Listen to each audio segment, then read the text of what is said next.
guys, welcome to my channel again. I am S, or if you're new, thank you for being here. So today I'm going to film a tag, my response actually to a fan tag by Catamancy Tarot. If you could read tarot for anyone. This is very interesting. So it is very simple. If you could read tarot for any person living or dead, 1, who would it be and why? And 2, which deck or decks would you use?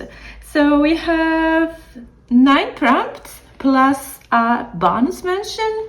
So let's dive into it. So for the first prompt, if you could read tarot for a friend or a partner, which deck would you use?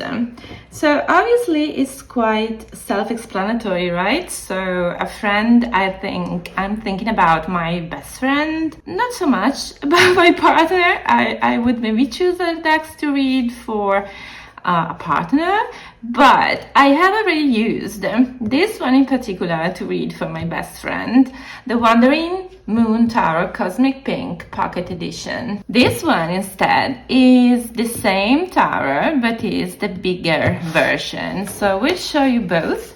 And I don't know if you can pick up on camera, but these boxes like shine.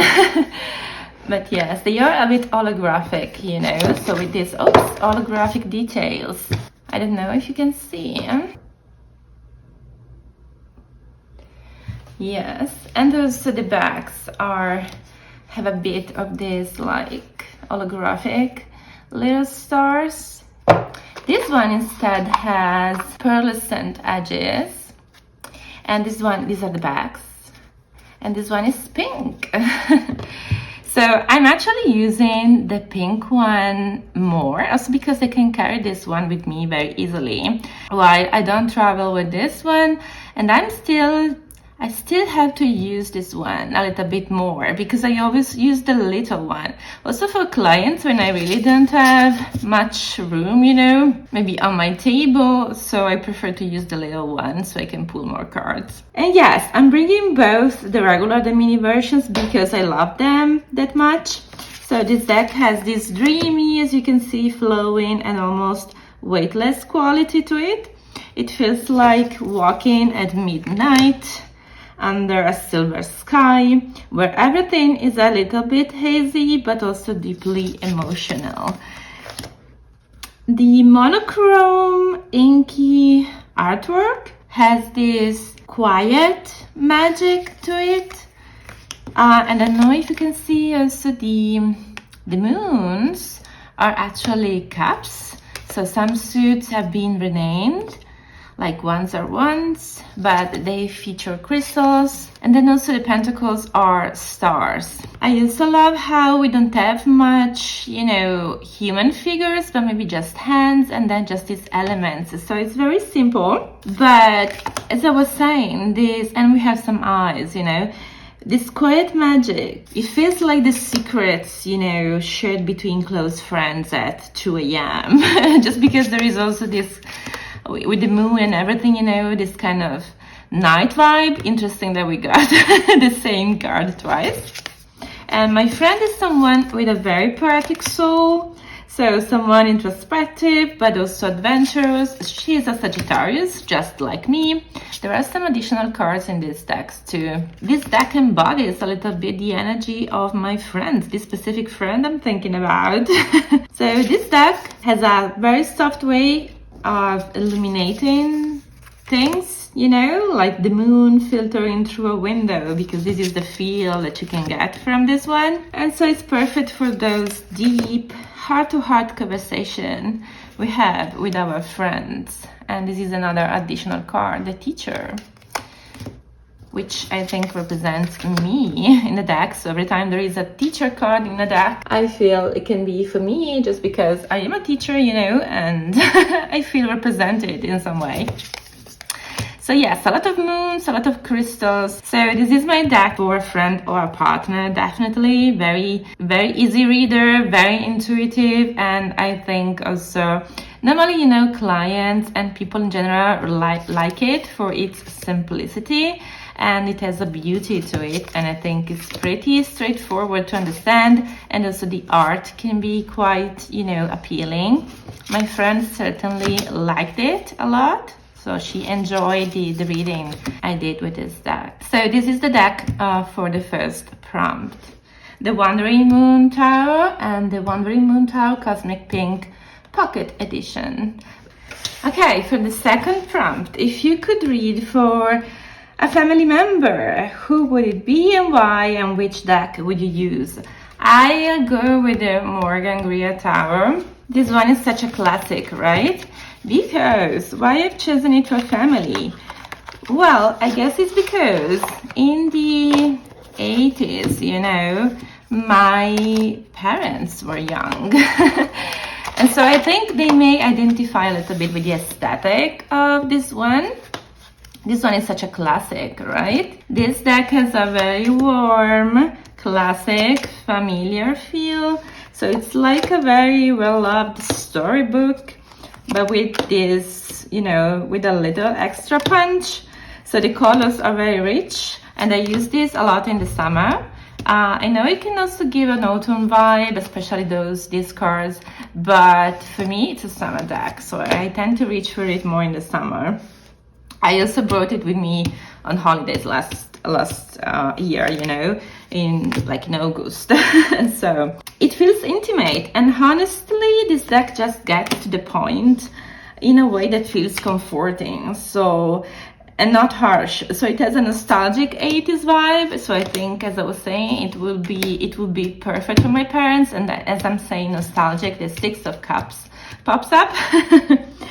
So it's something that would remind me of when my parents were young, but also it's something that I think my parents would make my parents remember their youth. And so with these bold and vibrant 80 tones, you know, and also, I mean, my father really looked like this, like some decades ago. So there is a simplicity to it, almost like the designs.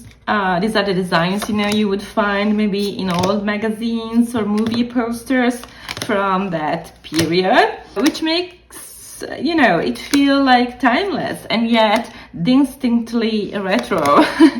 So if I were to read for a family member, that something, you know, that I don't do, because actually my family doesn't even know that I read. So I think it would be, by the way, for someone who's maybe a bit skeptical but secretly curious, and you know, the kind who says, oh, I don't believe in tarot really, but then asks one more question at the end of the reading.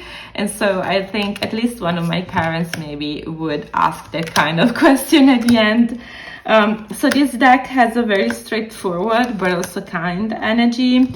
I think it would be suitable for both my parents because it features a nice, you know, there's a nice equilibrium between the feminine and the more masculine representation or just energy, with some bolder tones, but also these feminine, more feminine cards. So I think both of them would enjoy it, both my parents, you know. So at the same time, it's straightforward, but kind, no fluff, just a solid guidance. So it will be perfect, and it feels like a throwback to those classic moments, you know, of family bonding, something comfortable and familiar, at least familiar, I think, for my parents, for, you know, because they lived those those days, those years. So, but with a touch also of unexpected, maybe, you know, magic and mystery, just the right amount of it, you know, like any tarot has. So this is for, you know, the deck for my second prompt, the Morgan Greer Tarot. So the third prompt is if you could read tarot for any pet, living or dead, who would it be and why, and which deck would you use? Honestly, I was a little bit unsure about this. I mean, I can see that I have some decks that feature, you know, animals. I would read for a cat that has passed away, you know, a cat I had when I was a child. I had many cats, you know, when I was a child. They are not alive anymore. I have chosen the Terra Oracle and not a tarot deck because this features a lot of just very cute animals. This deck has also a guidebook that is very in-depth and gives you a lot of information and interpretations. Also like sentences and not affirmations, but really it gives you a lot. And also, but you can work with it intuitively, also just with the keyword, and use it as a normal oracle, because the beauty of this is that there is a keyword and it's pretty straightforward. So the tarot oracle, I mean, this is huge. There are just a lot of cards here. I know this is just for fun, but hear me out. So if I could read for a pet, I'd use this one. This deck is full of like animals, of course, but it also has a texture. It feels wild and instinctive, like something, you know, an animal would actually understand. So I think it would need, you know, to have no human, you know, interference in this case, because I think animals can really understand each other and their own world. It doesn't have, you know, traditional tarot imagery because it's an oracle, which makes it perfect for tuning, you know, into something beyond human words. We don't need human words. Of course, we have human words, right? Because I would still be the reader, but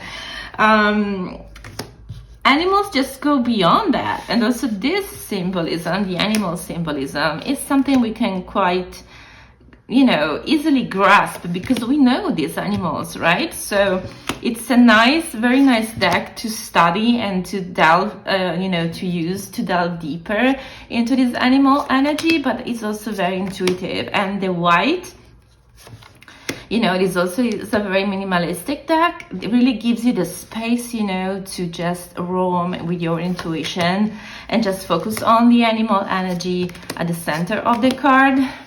I can just imagine laying this out and pretending my pet is actually communicating with me. There is also another cat now coming to my mother's house recently in my hometown, so not here where I live. I think I could read with this one. He would enjoy a lot this imagery if it would, you know, if it was possible.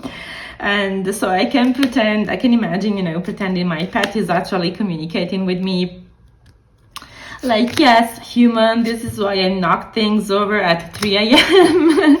And, you know, the earthy, raw feel of this deck makes it, because it's very earthy, you know, makes it ideal, I think, for connecting with something very primal and natural. So it will be perfect for a pet.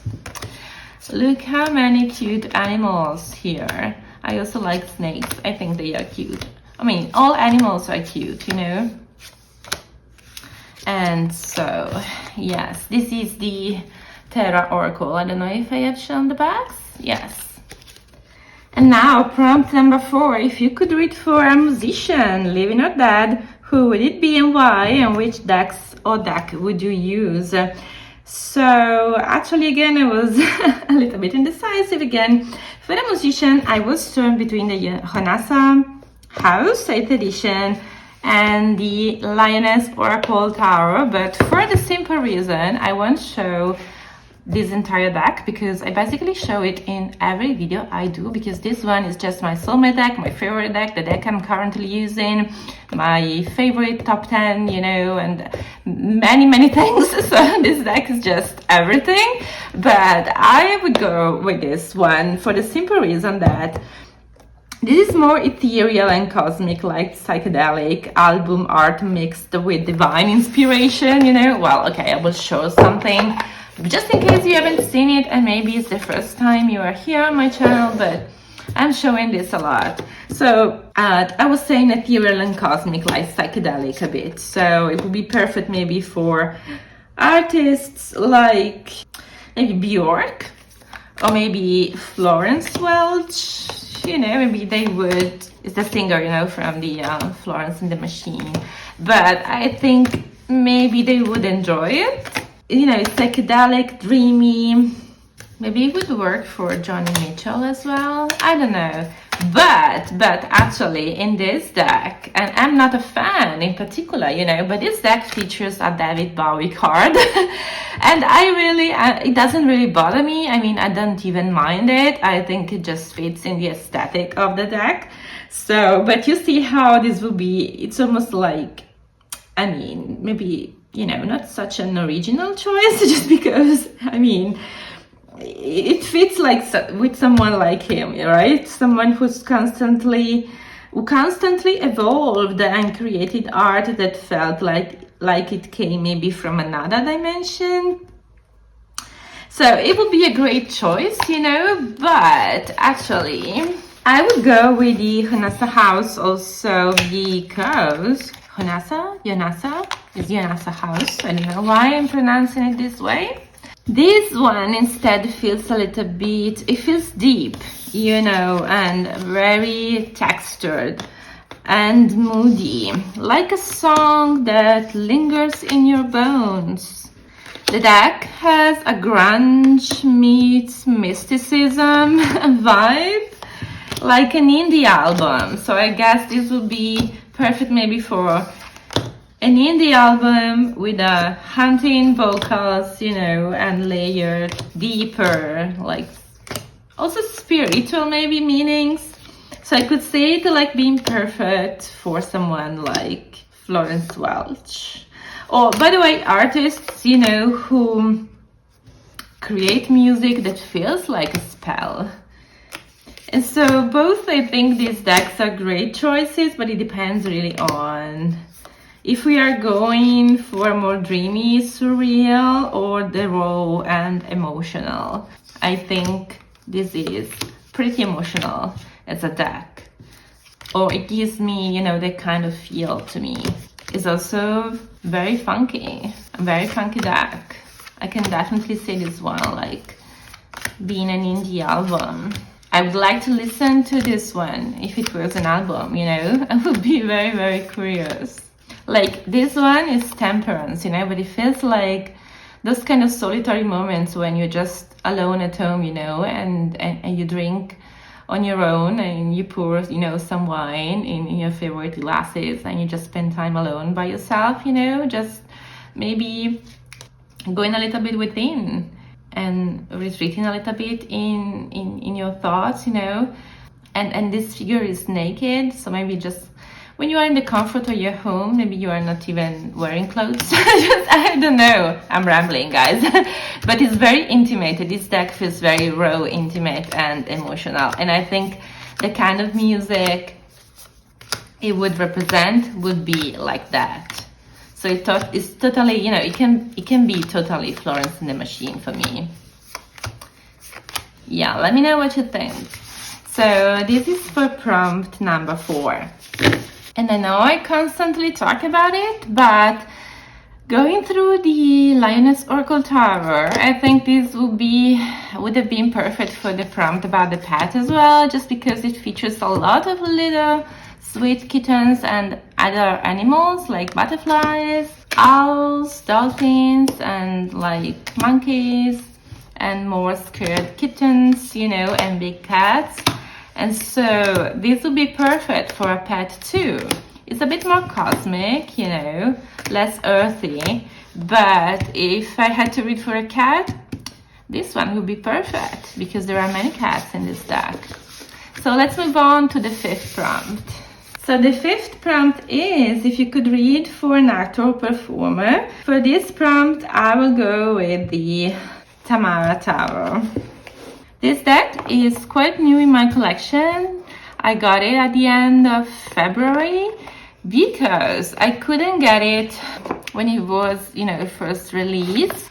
But at the end of February, and look at the box and the bags, both the Habitrot Traum Tower and the Tamara Tower, this one, were being released again. I mean, there were just a few decks available for purchase, and there were just 7 of the Habitrot Traum, and which is, you know, the first deck Habitrot has created, and then there were like 60 something decks of the Tamara Tarot. This one is a digital collage created by Habitrot and is AI assisted too, but I think it's very well done. So the Tamara Tarot, I've chosen this one because it gives me like the kind of classic Hollywood glamour. It's how it feels for me, but with an edge. So the black and white and the red also color scheme makes it feel bold and stylish and a little bit mysterious. It also gives me a little bit of spring vibe with some cards. It's very classy. It's the kind of like a film noir, you know? So for this, I'm imagining a reading for someone from the golden age of Hollywood, like maybe Audrey Hepburn, just to name a classic, but she had this grace and intelligence, you know? It feels like it would match the refined aesthetic of this deck. Or maybe Marilyn Monroe, because she was so much more complex than people realized. And I feel like this deck would reflect that balance, you know, of light and shadow. For a male actor, instead, I would go with actors like James Dean, maybe would be the perfect, you know, fit. This deck has also that, you know, a little bit of that rebel energy just because it's so different. It's moody, passionate, but also deeply thoughtful. Or Paul Newman, because let's be honest, I mean, this deck is cool, and so was he. And also can imagine, you know, this is the Titanic actually. And so it has the kind of classic glamour, you know, but also like a sense of tragedy. Like this one, I don't know if it's the Titanic, but this one for me feels like the Titanic, and it's quite ironic because this normally is like a travesty, you know, going towards a new shore, towards calmer waters, you know, like navigation that maybe is difficult, a transition, you know, that is difficult, but finally things are going to get better. And this for me feels like the Titanic, so it's not calm at all. I don't know. It's like the calm, the peace that comes before the storm, you know. So I don't know, or the tragedy. This deck has also a little bit of that sadness. I mean, there is, I don't know, I perceive like a feel of, I don't want to say of tragedy, but yes, the kind of decadence, you know, of those times. And I love this card because it reminds me of my father. He's a drummer. This deck was still in order, but you know, I don't mind. I was going to shuffle it in any case and maybe use it a little bit. I'm also going to be, I think, very precious with it, just because I know that it's not available anymore. And so at the end of February, I could get one of those last, you know, 60 copies that were available. And I'm really, really glad I did it, because this is a gem and it's one I wanted for quite some time, because I wasn't able to get it when it was first released. And so I'm very glad to have it now. This is the Tamara Tarot by Habitrot. So the next prompt is a no-brainer. If you could read tarot for an author, living or dead, who would it be and why, and which deck would you use? Okay, a no-brainer as said, so I will go again with one of my favorites, is the William Blake Tarot of the Creative Imagination. If I could read for any author, maybe it would be William Blake, but it doesn't have to be. And obviously I would use the Blake's Tarot because this deck is completely based on his art and visions. So it's like reading with his own mind, with the mind of a visionary, and with the mind of a poet and an artist and a painter, channeling his mystical perspective through the cards. And some of the cards also have, you know, some poetry, which I love. So I love this blend of art and poetry in this deck, and I love how visionary and imaginative this art is. Blake wasn't just a poet and a painter, he was a visionary, as I said, a man who saw beyond the veil of ordinary reality, and his work is filled with angels, dreams and prophecies, and he spent his life exploring the tension between innocence and experience, the material and the divine. And so I feel like this deck captures this energy perfectly. And the imagery is surreal and mythological, almost like, you know, as if you're stepping into one of these fever dreams where every figure and symbol is layered with cosmic meaning. And so if I were to do a reading for him, or maybe for any other poet or author, I imagine it wouldn't be, you know, about some mundane concerns, but maybe something vast, like questions about creativity, imagination, inspiration, or the soul, or maybe the same nature of creation. You know, maybe these revelations maybe would push an author even deeper into their, you know, symbolism, challenging the meanings with his own wild interpretations, you know. Moreover, I think any author in the world probably knows Blake will be quite honored, you know, to have this deck used for a reading. So this is the William Blake Tarot of the Creative Imagination for prompt number 6. Now for the 7th prompt, the fictional character. Who would it be and why, and which deck would you use? I would read for a fictional character with my Sea Witch Tarot. I know this deck is not for everyone, so people either love it or they don't know how to use it. And maybe it's because this deck is a little bit unusual, but it is precisely what I like about it. For this one, I wanted a fairy tale character who embodies mystery, power, and maybe an otherworldly presence. So it could be, you know, like the Little Mermaid or the Snow Queen. So I'm thinking about those kind of characters.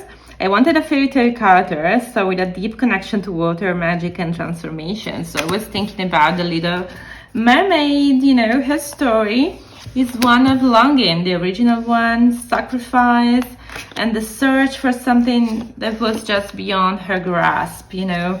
In this case, it was love, or a new world, you know, or a new sense of self, maybe. So she moves between two realms, never quite belonging to either, which makes her journey both, you know, it makes it a little bit heartbreaking. So actually, she becomes a human for life, but her quest isn't successful. So in the end, so it's not like the Disney movie, animation movie, you know, it ends quite badly in the original story, and the prince actually marries another woman. So the Sea Witch Tarot, I think, would be the perfect deck for her, filled with these deep blues and the swirling currents and the mysteries of the ocean, just like her story. And the deck has also this untamed, like, magical energy, much like the sea itself. It's a bit unpredictable. It has this alternation, you know, between minimalistic cards and very busy ones, which is something that I like and enjoy. I like this contrast. It speaks, you know, to the unknown, to the unconscious. It speaks to the price of change and the forces also to pull us toward our desires, maybe, even when the cost is steep. So if I were to read for a fictional character, I think it would be the Little Mermaid, you know, and here we have another mermaid. So there are many, the Queen of Cups in this deck. And the cards, I think, would likely reflect the themes of choice and transformation and sacrifice, as I was saying. And maybe these cards would warn her of the pain ahead, and maybe they would offer a different path. Or maybe they would simply, like, remind her of the depths she came from and the power she already holds within. And so it would remain to be seen, you know, if she still chose, you know, to walk on land or maybe stay beneath the waves. And maybe her story will be different, you know, maybe her story would change. I really love this card for the Hierophant. Yes, so this is my tarot, this is my choice for this prompt, the fictional character. This is the Sea Witch tarot. The next prompt is the artist. So if you could read tarot for any artist, living or dead, who would it be and why, and which deck would you use? So for this prompt, I'm thinking about some classical artists from the past, so someone who is definitely deceased, but the deck I've chosen is the Burning Tiger Tarot. And the reason why I've chosen this one is because I'm loving this one a lot. These are the backs. I'm thinking about someone like, since this deck mixes a little bit of classical art together with, it's a collage deck, together with some more modern elements, but I still think that some painters from the past would appreciate this. And since we have also this black, sometimes, like backgrounds, I'm thinking about someone like Caravaggio. And since I'm Italian, I think I would go with Caravaggio for this one. So the Burning Tiger Tarot, I think, may be the perfect match for a painter like him, because his art wasn't, was very raw. It was about the raw human experience, and this deck also has this kind of intensity. It was about, passion, violence, ecstasy too, and despair, and all thrown into sharp relief, through his signature hues of the chiaroscuro. And his paintings feel very alive, like they are moments caught, mid-motion, charged with tension and emotion, like, in these cards. And this deck carries that same intensity, I feel. So it's bold, unfiltered, and refuses to be ignored. I think some of these cards would work also for an artist like Basquiat, for example. It's another one who really captured raw emotion, rebellion, and burning creative spirit, and this is called the Burning Tiger Tarot. Also, some cards feature artists like Van Gogh here.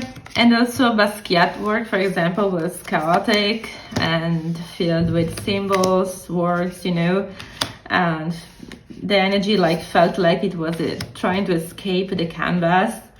And I think this deck has a similar presence too. So it is not neat, it is not restrained, it doesn't ask permission. And we have a no here. Yeah, no, I don't ask for permission. And so I feel like the Burning Tiger Tarot has this kind of wild energy. Each card feels like a confrontation, a challenge, something you have to wrestle with. And the reading for Caravaggio wouldn't be gentle, because it was it had a very intense personality. I think it would be an experience, forcing him to face his own shadows and the fire that defined both his art and his life. And I think if you pull the card, the cards, would mirror, at the same time, his redemption and his own destruction. They would mirror, his own paintings, I think, with the same kind of raw honesty, but also the divine light breaking through the darkness. And so I think that just like his own art, this deck would offer that kind of truth. And so this is the Burning Tiger Tarot, perfect for Caravaggio, and maybe not just Caravaggio, maybe intense personalities in general. The next prompt is, if you could read tarot for any historical figure, living or dead, who would it be and why, and which deck would you use? I would go for this one for my Russian tarot of St. Petersburg. These are the backs. And I would go with this one because, and I would go maybe with someone like Catherine the Great.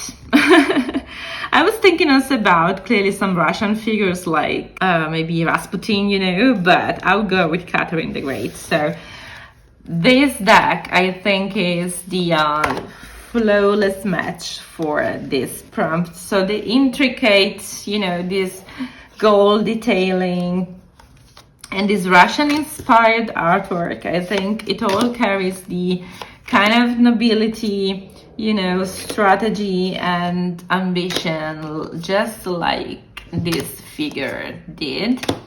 Every card, you know, feels like a small work of art. It is like a small work of art. I know that the painter who painted these cards, you know, actually did the paintings so small. So these are the original ones, you know.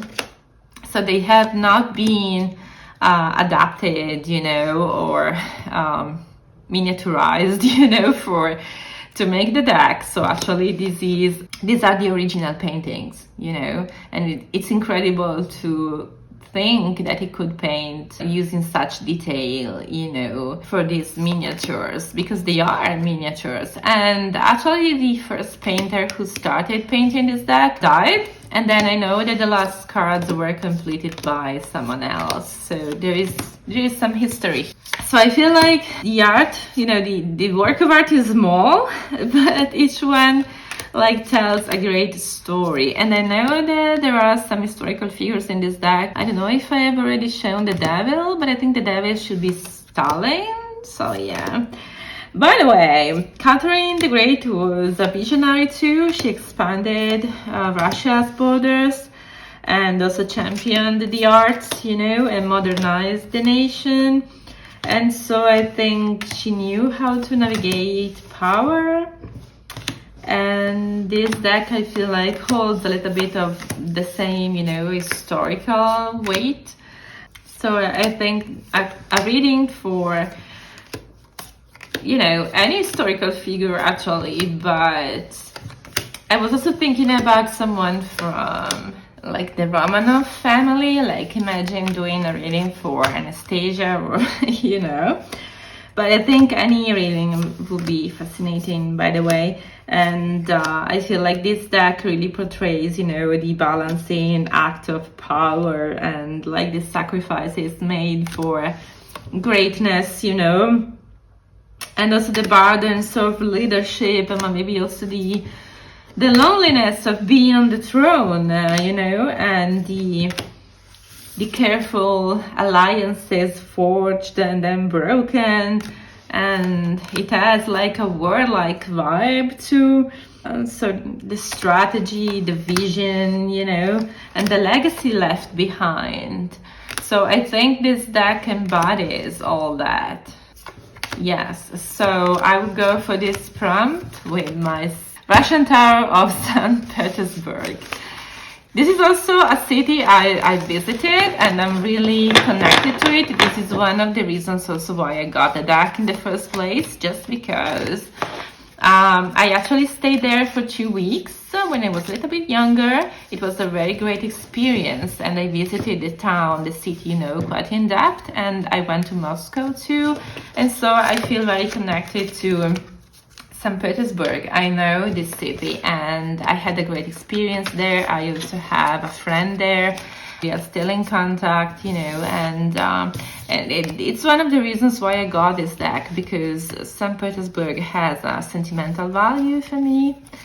And I still haven't read much with this deck, because I know that there is also a bigger guidebook I would like to get, because the little white book doesn't quite resonate with me. So I would like, and if you have the bigger guidebook for this one, please let me know, because I would be very interested to have it. It's not easy to find. And finally, the bonus mentions. If I had to interview someone else, you know, one more figure from the past, I would say I would choose Steve Jobs. And I would use this one because it's the perfect match. So it's a deck that is connected to technology, but also about, you know, connected to the intersection of like innovation, but also philosophy, like hidden knowledge, and it explores themes of cybernetics, artificial intelligence, counter-cultural movements, and the way ideas shape the future. So in a way, it feels like a deck built for visionaries, again, for those who see beyond the present moment, just like Steve Jobs, you know. So Steve Jobs, we know that he changed, you know, the way people interact with it, with technology. He had a near mystical belief in intuition, aesthetics, and simplicity too. And yet his work was deeply rooted, you know, in cutting-edge advancements. And I think the Accent 2.0 embodies that paradox. I think it's pronounced, yes, 2.0. And it's both, you know, as you can see, futuristic and esoteric. I still don't know how to use this star. I got it just because I wanted almost a decade ago, but it went out of print. And so I'm just satisfying an old desire getting this deck, you know, by getting this deck. But I still really, I don't know how to use it. It still has to find a place in my, I mean, it can stay in my collection, but it doesn't have a purpose for my readings yet. By the way, as I was saying, it's futuristic and esoteric, and it's a deck that questions also everything while still moving forward. And so a reading for Steve Jobs, I think, will be electrifying. And so maybe these cards, you know, really speak to the balance between control and chaos, and the tension between creativity and commerce, and also how technology controls us, and how I think it also reveals like the cost of advancement, of that obsession, the hunger, you know, for more, for perfection, for progress even, you know, and the ability to shape reality through that will, you know. So I think that just like Steve Jobs' work, maybe this Tarot feels like a system ahead of its time. It's a bit daring, it's unconventional, and forever reaching into the future. So this will be my bonus deck, the Accent 2.0 Tarot. Thank you so much, guys, for staying with me and watching this video. Thank you for being here. Don't forget to like, subscribe, or comment. Let me know what you think. Let me know if you have some of these decks and what you think about these choices, or if you have these decks, how do you use them and what feel do you get from them. So by the way, don't forget, for those interested, that I offer also personal readings on my website every day. I'm here every day for you guys. SATtarot.com for personal reading services. Thank you again for watching. Thank you so much. Bye bye.